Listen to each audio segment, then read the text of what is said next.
The wind blew through the dead wheat like it was looking for something to steal. Dust clung to everything, skin, teeth, even prayers. That's how it was in Cross Creek, a town that didn't much care for mercy, especially not for the weak. And Clara Dawson? She was the weakest thing you ever saw. Too pale. Too thin. Breathing like it hurt. People stopped saying her name years ago. Now she was that cursed girl, or the one up in the attic. They said she was sick, but it wasn't the coughing that kept her locked away. It was fear. Not hers, though she had plenty, but theirs. Her father said it started when she was 5. A spell came over her one Sunday. She'd just taken communion and collapsed in front of the whole congregation, limbs flailing, eyes rolling back. A seizure, the doctor said. A demon, the preacher corrected. And her father believed the preacher more than the doctor. That's when the punishments began. Every fit was a failure. Every cough a confession. She was cursed, and in Cross Creek, curses had to be contained. She lived in the attic of a weather-worn house just south of the church steeple. Her window faced west, the only view she had of the world she couldn't touch. The sun painted the canyon in colors she could never hold. And at night, when the wind howled like it was mourning something long dead, she imagined it was calling her name. Claire. Her days passed slowly, stitched together by silence and suffering. She kept a journal under the floorboard, just scraps of thoughts scrawled in charcoal. Her mother used to bring her tea in warm cloths, but she died in childbirth, giving the town one more reason to say Clara was bad luck. Her father, Samuel Dawson, had once been a rancher with sun-leathered hands and eyes like split flint. Now he only drank and muttered scripture, pausing only to drag Clara from her bed when the devil rose up in her again. The beatings weren't cruel in his mind. They were necessary. Spare the rod, spoil the child. Her brother, Micah, was 10 years old and already better than most men Clara had ever known. He was careful, always listening before he stepped. He snuck her bits of food, news from outside, once even a single wildflower he'd plucked from near the riverbend. She kept it pressed between the pages of her journal. "You shouldn't come up here," Clara whispered one night as he handed her a hunk of bread wrapped in cloth. "He'll catch you." "I don't care," Micah said. "You don't deserve this. You don't know what I did. You got sick. That's all. That's not a sin." She wanted to believe him. But believing felt dangerous. Hope was like fire. It gave you light, sure, but it also burned when you got too close. That evening Clara had a fit. It came sudden like lightning across dry sky. Her limbs shook, her chest locked up, and the world spun away. When it ended, she opened her eyes to the ceiling beam, her throat raw. Her father stood over her. "You invited it again," he muttered. "Just like before." He dragged her from the bed, down the creaking steps, through the parlor where her mother's portrait still hung. He shoved her out the back door into the dirt. "Sleep with the pigs if you're gonna act like one." She lay there, cheek pressed to the ground, staring at the stars. They blinked like distant eyes watching. Silent. Uninterested. The next morning she was allowed back in. No apology. No explanation. Just the normal routine. Silence, pain, and the slow crawl of hours. But something changed that day. It happened just after midday when the sun sat high and angry. Clara sat by her window, watching heat rise in waves from the canyon road. A speck moved on the horizon. Then another. Then one solid shape. A man on horseback riding slow, like he had nowhere particular to be. Travelers didn't come to Cross Creek. Not unless they were lost or looking for trouble. Clara squinted through the dirty glass. The rider wore a wide-brimmed hat, dust-coated duster, and something glinted from his hip. His face was hidden in the shadows of his hat, but the way he sat the horse said everything. This man had seen things. Done things. He passed the Dawson house without looking up. Still Clara's breath caught. Something inside her stirred, a flutter like wings pressed beneath ribs. She scolded herself. He was just a man, and men didn't save girls like her. That evening the town buzzed. Micah whispered through the floorboards. "Stranger in town. Stopped at the saloon. Sheriff doesn't like him." "What's his name?" Clara asked, heart racing. "Didn't say." That night she couldn't sleep. She kept picturing him, dust in his boots, the way the sun followed his silhouette. She imagined his voice would be rough but kind. That he might look her in the eyes and not flinch. Not look away like everyone else. The next morning her father was worse than usual. A fit of drink and righteousness had him quoting fire and brimstone. He slapped Micah for knocking over a bucket, then turned to Clara muttering, "God doesn't forget. Neither should we." He locked her back in the attic. That day was hot.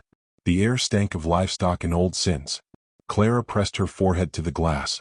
Below, the road stretched like a snake through dust. And then she saw him again.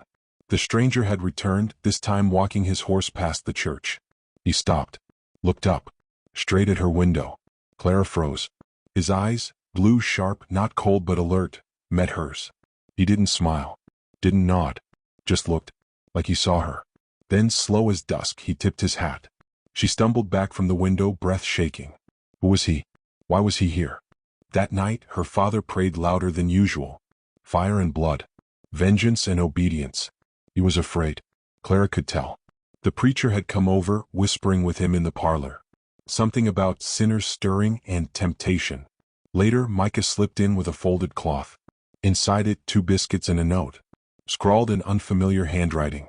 You're not invisible. Hold on. No signature. Clara stared at the note like it might vanish. She pressed it to her chest, and for the first time in years she cried. Not from pain, but from being seen. The next morning her father announced they'd be going to Sunday sermon. Clara too. You'll be shown, he said. The town will see you're under control. Micah objected, and her father struck him across the mouth. That afternoon they dressed Clara in an old, faded blue dress. Her hair was brushed so hard her scalp burned. She was paraded through the town like a thing, not a person. Whispers followed her through the streets. Children stared. Adults looked away. Inside the church, the air was thick with sweat and judgment. The preacher welcomed her like one might welcome a ghost. She sat in the front pew, hands folded, eyes down. Mid-sermon, the church door creaked open. Boots stepped in. Heads turned. The stranger stood at the back, leaning against the wall. Preacher Hesher paused mid-verse. You're late. The man said nothing. Just nodded toward Clara once. Preacher cleared his throat. As I was saying, the devil walks among us, sick in body and spirit. But we do not yield. We cast it out. Clara's pulse raced. Her hands trembled. The man stayed the whole sermon. When it ended, he vanished. But something had changed. That night, her father was silent. Clara lay awake, staring at the rafters. And then, in the deep silence of night, something landed on her windowsill. A pebble. Then another. She opened it slowly. On the roof outside, sitting cross-legged like it was no big thing, was the stranger. He gave a half-smile. I don't have long, he whispered. But I wanted to see if you were real.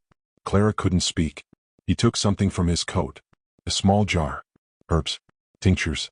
Medicine. Not a miracle, he said, setting it on the sill. But maybe it'll help. Why? She finally asked. His eyes met hers again. Because nobody else did. Then he was gone, vanishing into the dark. Clara stood there long after. The jar in her hand.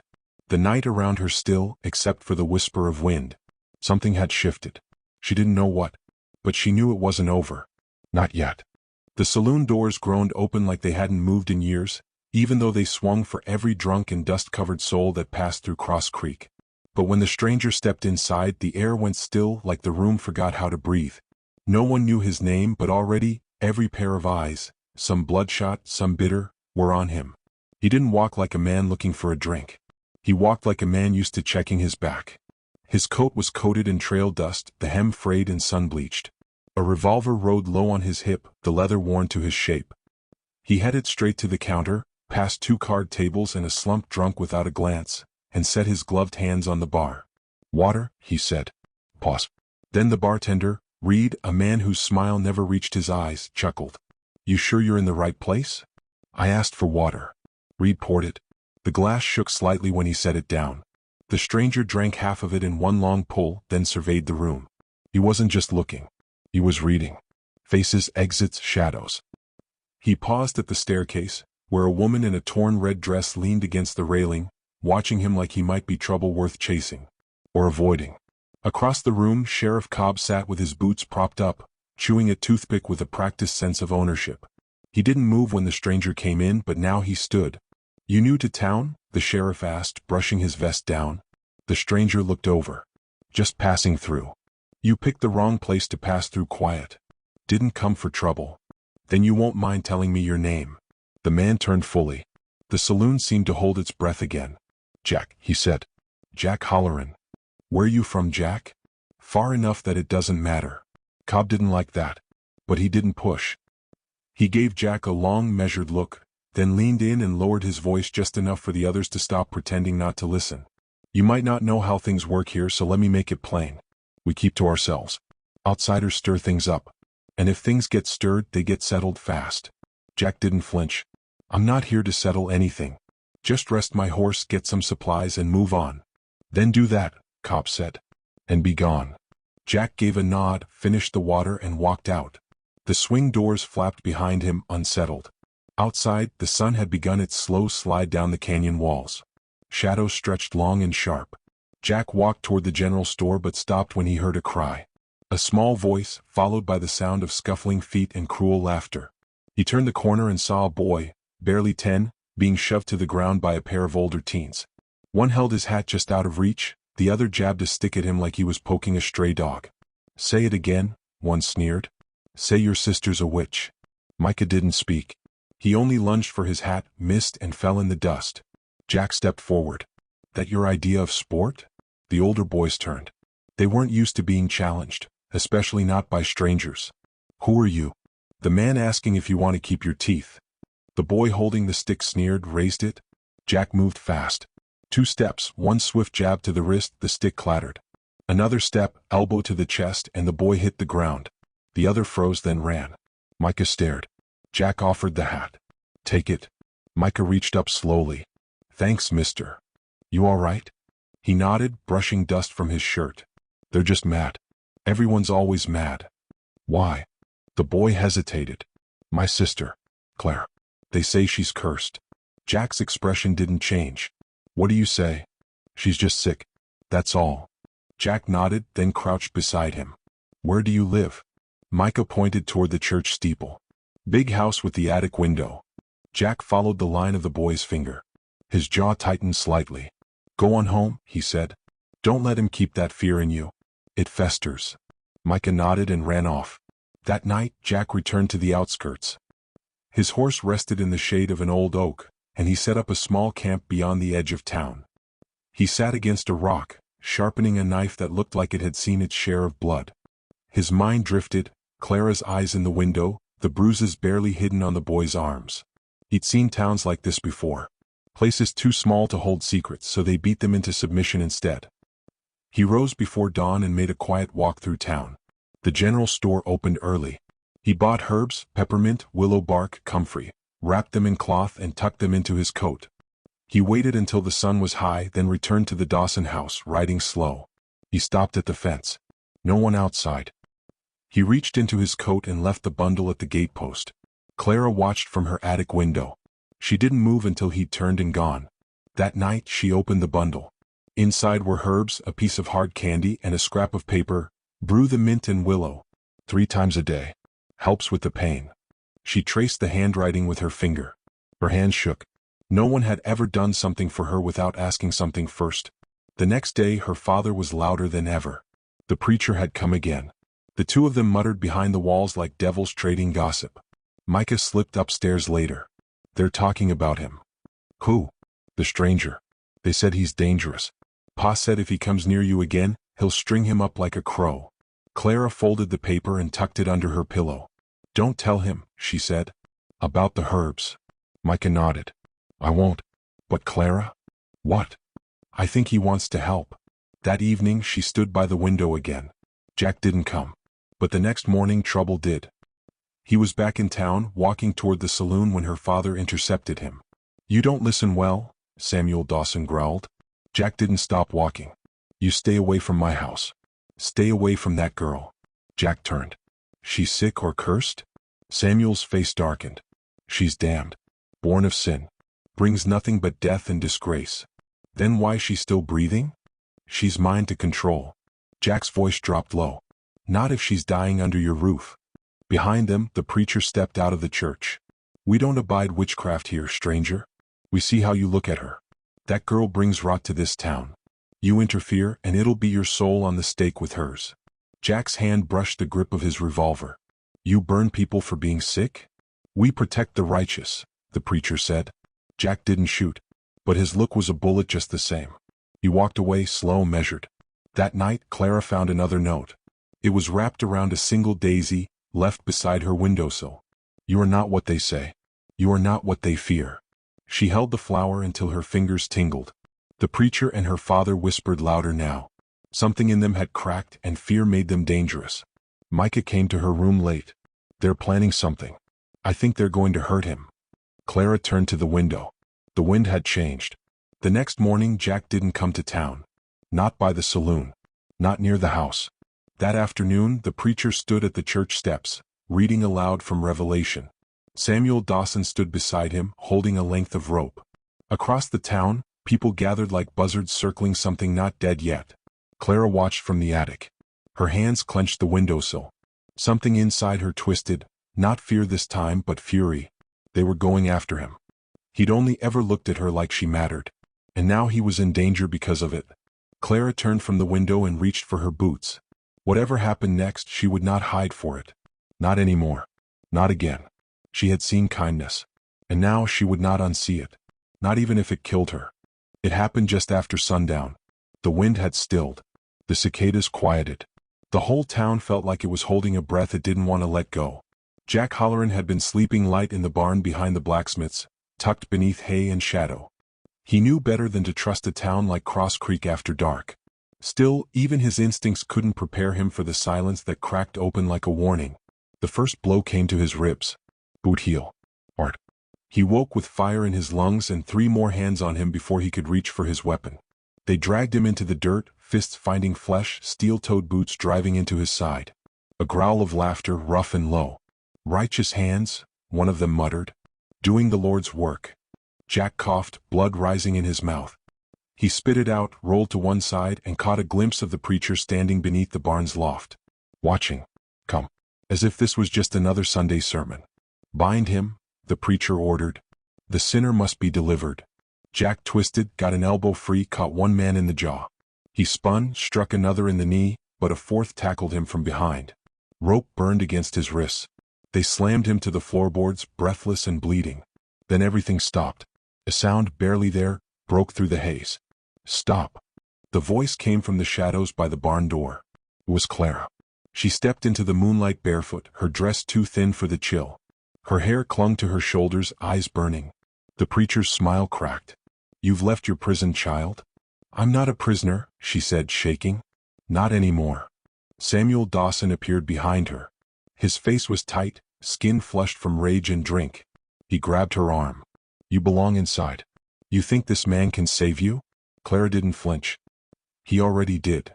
Her father raised his hand, but Jack surged forward, broke one rope strand against a sharp nail, and reached for his gun. He didn't fire. Not yet. Instead, he stepped between Clara and her father. Touch her again and I will put you in the ground. The preacher hissed. You raise a weapon against justice? No, Jack said. Against monsters. For a heartbeat, no one moved. Then Micah ran into the barn, out of breath, clutching a lantern. They're coming, he gasped. Half the town. The sheriff, the others. They're saying you both ran off to practice witchcraft. The preacher stepped back, laughing. They'll see the truth with their own eyes. They'll burn the disease from our soil. Jack turned to Clara. We need to leave. Now. There's no way out, she whispered. There's always a way. Micah looked up. The dry creek bed, north side. It cuts past the canyon. Jack nodded. Saddle 2 horses. Keep low. I'm coming too, Micah said. Clara looked at him terrified. You don't have to. Yes, I do. The boy vanished into the night. Jack pulled Clara close. Can you ride? She nodded, though she hadn't in years. Good. Then we ride fast and we don't stop. By the time the townsfolk reached the barn, the preacher and Samuel Dawson stood alone inside. Jack, Clara, and Micah were long gone. They tore through the back trails, horses pounding across hard ground, moonlight casting silver streaks on their path. Jack led, scanning the brush. Clara rode behind him, holding tight to Micah's waist. She coughed once hard. Blood in her throat. Jack heard it. You all right? He called over his shoulder. I'm breathing, she said. That's enough. Behind them, distant voices shouted. Lanterns bobbed in the dark. The mob wasn't far. Clara pressed her cheek to Micah's back, feeling the thud of his heartbeat against her face. She had spent so long confined, breathing air no one wanted her to breathe, dreaming of a world she'd never touch. Now she was riding through it, free and hunted. It was beautiful and terrifying. They reached the dry creek bed just as Micah said. The horses stumbled but found their rhythm. Thorns clawed at their boots. Rocks scraped hooves. Clara's arms ached from holding on, her lungs raw from cold air, but she didn't complain. They rode for miles, deeper into canyon brush. The mob sounds faded, swallowed by the cliffs. When they finally stopped, it was near a thicket of dead juniper. Jack dismounted, listened. Nothing but wind. "We stay here tonight," he said. "They'll search for a while, but they won't stray too far from the ridge." He helped Clara off her horse. She collapsed to her knees, coughing into her hands. Jack knelt, pulled out his medicine kit. "Let me." "I'm fine," she whispered. "You're not." He gave her a small sip of water laced with peppermint tincture. Her body shook, but she drank. Micah sat beside her, pale and wide-eyed. "I'm sorry," Clara said to him, voice cracking. "For what?" "For letting them hurt you. For not leaving sooner." He took her hand. "You stayed alive. That's what matters." They rested under the stars, wrapped in spare blankets Jack kept in his saddle. Clara watched the sky, her body aching in places she didn't know could ache. But she wasn't locked in that attic. She wasn't alone. That made the pain bearable. Jack stayed awake most of the night, gun in hand, eyes on the trail. In the early morning light, Clara sat beside him. "You knew what they'd do," she said. "Why did you help?" He didn't answer right away. The fire was almost out. The embers pulsed red. "I've seen girls like you before. Sick. Alone. Towns calling them cursed so they don't have to care. Did you save them too?" "No," he said quietly. "Most of them didn't make it." She looked at him. "You carry their ghosts?" He nodded. "Everywhere I go." She reached out, touched his shoulder. "You can let this one go. I'm not dead." "Not yet," he said. "But they'll come back." "I know." He looked over at her, something like admiration softening his rough face. "You fought. You spoke up. That wasn't nothing. It felt like everything." Later that morning they packed their things. The horses were tired but still strong. "We head west," Jack said. "There's a settlement 2 days out. Old mining town. Safe enough." Micah mounted first. Clara stood beside Jack, weak but upright. "I never rode so far in my life," she said. "You did good," Jack replied. She smiled faintly. "I want more." "More of what?" "Of this. Breathing. Moving. Living." Jack gave a small nod. "Then we keep going." They rode out slowly, the canyon narrowing behind them. Wind swept through the rocks, erasing tracks, erasing history. Back in Cross Creek, the preacher raged. Samuel Dawson drank himself into a stupor. The sheriff said nothing. But whispers spread. That the cursed girl had fled with the outlaw. That devils ran in the hills. That justice would find them. But for Clara none of that mattered. She had seen the sky. She had tasted air no longer soaked in shame. And somewhere along the ride she realized something else. She wasn't running anymore. She was going forward. They reached Dustwell Ridge just after noon on the third day. The sun beat down without mercy, the dirt cracking beneath the horses' hooves like it resented the weight. Jack rode ahead, scanning every slope, every shadow along the jagged rise. He trusted no silence this deep in the wild. Clara and Micah followed close behind, both dust-covered, worn thin but upright. Alive. Clara had changed. Not just in the obvious ways, the stronger seat on the saddle, the sunburn creeping across her shoulders, but something deeper, steadier. Her eyes no longer darted to every sound. She didn't flinch when thunder cracked from the canyon's throat the night before. She rode like someone who'd remembered the shape of her own spine. But Jack knew what followed a girl like Clara. He knew faith twisted into fear could chase a soul across 1,000 miles. The preacher's kind didn't stop when they lost.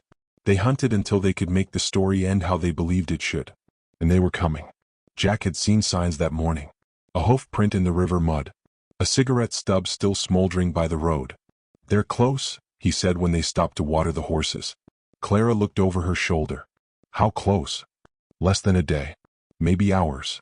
Micah's face paled. "Can we outrun them?" Jack didn't answer. The nearest safe settlement, Hollow Junction, was still 2 days west. Too far even at full speed. The horses would give out. The boy too. Clara might make it, but only if someone stayed behind. Jack didn't say it. Not yet. They reached the edge of Dustwell by nightfall. It wasn't a town so much as the memory of one, for burned-out shacks, a fallen water tower, and a rusted bell hanging from a crooked frame. Once this place had miners, families, laughter. Now it had wind and ghosts. They made camp inside the old general store, walls still standing despite the broken windows and shattered roof. Clara lit a fire in the stone hearth, her hand steady as she struck flint. Jack cleaned his revolver by the window, eyes fixed on the ridge beyond. He saw nothing, but his gut was restless. Micah spoke first. "They'll come tonight, won't they?" Jack nodded. "I want to fight." "You're brave," Jack said. "But you're a boy. I'm her brother." Clara looked at both of them, then stood and walked to Jack. "Tell me the truth," she said. "Are we going to die here?" Jack looked into her eyes. "If we run, yes." She nodded once. "Then we don't run." There was no ceremony in what came next. They barricaded the doors, scattered nails by the entry, loaded every bullet. Clara took Jack's backup revolver. Her hands trembled when she gripped it, but she held firm. Micah found a pickaxe head behind the store's counter and clutched it like a knight would a sword. The fire died to embers. Then came the silence. Jack whispered, "Here's what they won't expect." He pointed to the hill above the store. "They'll come thinking we're asleep. We make the first move. Light's our friend." Clara blinked. "You want to ambush them?" "No," Jack said. "I want to remind them who they're chasing." Just before midnight, the preacher's men rode in, 6 total. Shadows on horseback. Lanterns swaying. They dismounted quietly, rifles drawn, boots soft against the dirt. They moved toward the store, expecting sleeping prey. Then Clara stepped out. Alone. Lantern in hand, face lit gold, jaw set. She didn't look cursed. She looked like fire given form. They froze. The preacher stepped forward. His robe flared as he moved. "You walk into judgment willingly," he said. "You saved us the trouble." She didn't reply. A shot cracked from the darkness above. Jack's bullet shattered the preacher's lantern. Glass and flame exploded, sparks catching on the dry brush. The men scattered, yelling. Clara dove to the ground. Another shot. Jack hit the rider reaching for his rifle. Micah appeared at the store's side, throwing the pickaxe head toward the feet of a second man, tripping him. Chaos bloomed. Jack leapt from the rooftop, landing hard beside Clara. He fired twice more, taking down another attacker. Screams echoed. The preacher stood untouched amid the flames, face full of wrath, bellowing verses from Revelation like a war cry. "You cannot kill the word of God." Jack raised his gun. "Maybe not," he growled, "but I can shut you up." He fired, but the preacher moved fast, ducking behind a horse. The bullet grazed the animal, which screamed and kicked. Another man went down under its hooves. Clara scrambled for her fallen revolver, fingers bloody from stone cuts.